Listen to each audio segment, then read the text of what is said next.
Salut à toi! Aujourd'hui, on va voir qu'une des lunes de Jupiter du nom d'Europe pourrait accueillir des formes de vie. En fait, ce satellite naturel est composé principalement de glace à sa surface. Sauf qu'en dessous, il y a un océan d'environ 90 km de profondeur. Et c'est grâce à cette présence d'eau liquide que des scientifiques se sont demandé s'il n'y avait pas un petit peu de vie sur cette lune.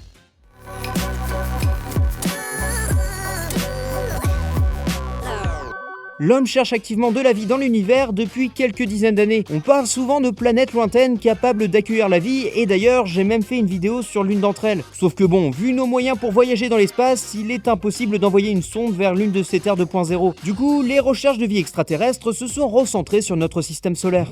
C'est d'ailleurs pour ça que la mission d'exploration Curiosity a été créée. Le but de cette mission est d'explorer la planète Mars avec comme objectif de rechercher un environnement favorable à l'apparition de la vie.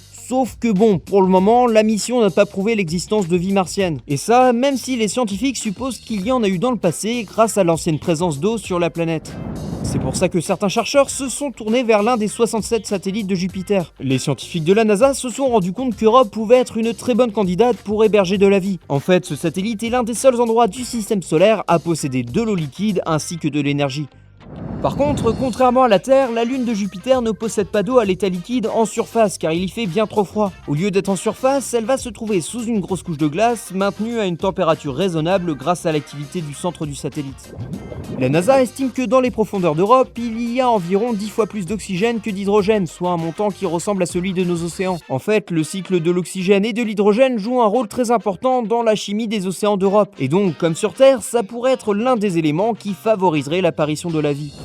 Cependant, il reste quand même un petit problème, c'est que sur Terre, l'hydrogène est produit en bonne partie par des volcans sous-marins. Sauf que sur Europe, il n'y a pas de volcanisme ou très peu. Au fur et à mesure que le satellite se refroidit, des fissures vont s'ouvrir dans le plancher océanique. L'eau va donc avoir un réflexe naturel et va s'y engouffrer. Et au contact des roches, il va y avoir une sorte de réaction qui va libérer de l'hydrogène ainsi que du méthane.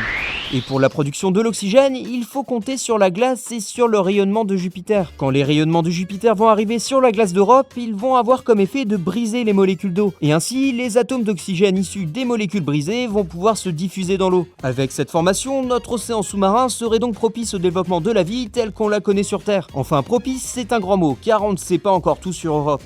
Cet intérêt qu'ont les scientifiques pour le satellite est devenu grandissant avec les différentes découvertes. Cependant, il manque encore quelques évaluations pour estimer la quantité de carbone, d'azote, de soufre ou de phosphore. Et puis, un peu comme pour Mars, seul un atterrissage sur Europe permettrait de voir si la vie a pu s'y développer. C'est d'ailleurs dans cette voie que souhaite se diriger la NASA qui envisage d'envoyer une sonde pour survoler la Lune d'ici une dizaine d'années.